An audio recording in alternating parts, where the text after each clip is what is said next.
हरे कृष्ण।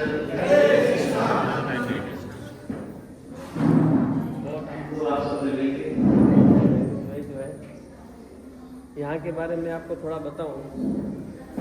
नारायण सरोवर जो है बताया जाता है भगवान विष्णु जी के पैर के अंगूठे में से यहाँ पे जल की उत्पत्ति हुई है, जिससे ये सरोवर बना। इसलिए इस स्थान का जो नाम है वो नारायण सरोवर नाम पड़ा।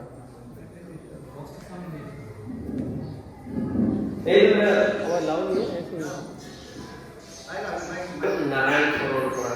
पूरे भारत के अंदर पवित्र 5 सरोवर माने जाते हैं। पंपा सरोवर है, बिंदु सरोवर है, मान सरोवर है, पुष्कर सरोवर है और ये नारायण सरोवर है।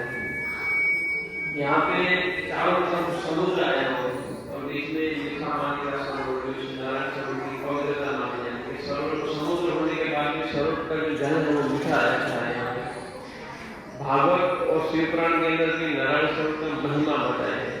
भागवत के ग्रंथ के अंदर ऐसा बताया गया है कि ब्रह्मा जी के पुत्र दक्ष प्रजापति थे और दक्ष प्रजापति को आज्ञा की आप मनुष्य की उत्पत्ति करो। तब दक्ष प्रजापति ने अपनी शक्ति से 10,000 मानव पुत्र को उत्पन्न किए। इसे हम प्रचेताओं कहते हैं। तो प्रचेताओं ने यहाँ पे तपस्या की।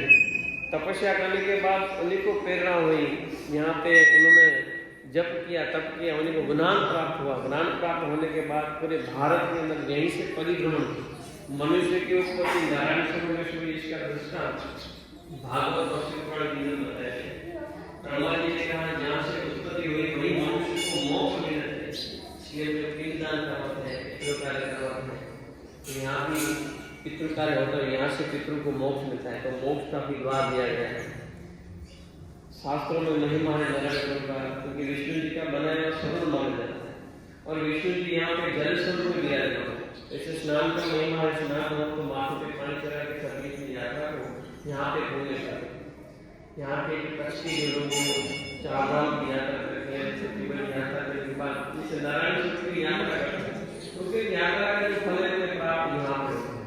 इसलिए सभी यात्रा का जो फल नारायण सरोवर स्नान का महिमा है। विशेष में चारधाम की यात्रा करने के बाद इस नारायण सरोवर की यात्रा करते हैं, क्योंकि यात्रा का जो फल है उन्हें यहाँ प्राप्त होता है।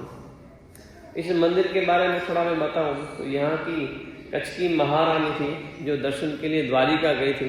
वहाँ पे उन्हीं को दर्शन प्राप्त नहीं हुए तो उन्होंने संकल्प किया मैं भी द्वारकाधीश जैसा मंदिर अपने कच्छ के अंदर बनवाऊंगी। तो कच्छ की महारानी ने संकल्प किया कि मैं द्वारकाधीश जैसा मंदिर अपने कच्छ के अंदर बनवाऊंगी। तो अपने महाराजा को बताया, महाराजा बोले द्वारका देव भूमि है, पवित्र भूमि है, हमारे कच्छ के अंदर ऐसी भूमि कहाँ। तो कच्छ की महारानी ने जैसे द्वारका देव भूमि मानी जाती है तो नारायण सरोवर जो कच्छ के लिए तीर्थ भूमि मानी जाती है, तो उन्होंने ये जगह पसंद की और 400 साल पहले इस मंदिर का यहाँ पे निर्माण किया। ये मेन टेम्पल है, विष्णु जी का स्वरूप है, भगवान त्रिविक्रम जी के नाम से जाना जाता है। ऊपर त्रिविक्रम राय जी भगवान है, नीचे उन्हीं का स्वरूप है, गरुड़ भगवान का स्वरूप है और सामने द्वारकाधीश के अलग अलग स्वरूप है। इस हिसाब से 400 साल पहले इस मंदिर का यहाँ पे निर्माण हुआ। मंदिर की सुरक्षा के लिए चारों तरफ यहाँ पे फोर्ट किला बंधा हुआ है, क्योंकि पहले के समय में लड़ाइयाँ होती थी तो मंदिर पे कोई चढ़ाई ना करे। इस हिसाब से 400 साल पहले पूरा आधा किलोमीटर का जो किला है मंदिर की सुरक्षा के लिए बना है।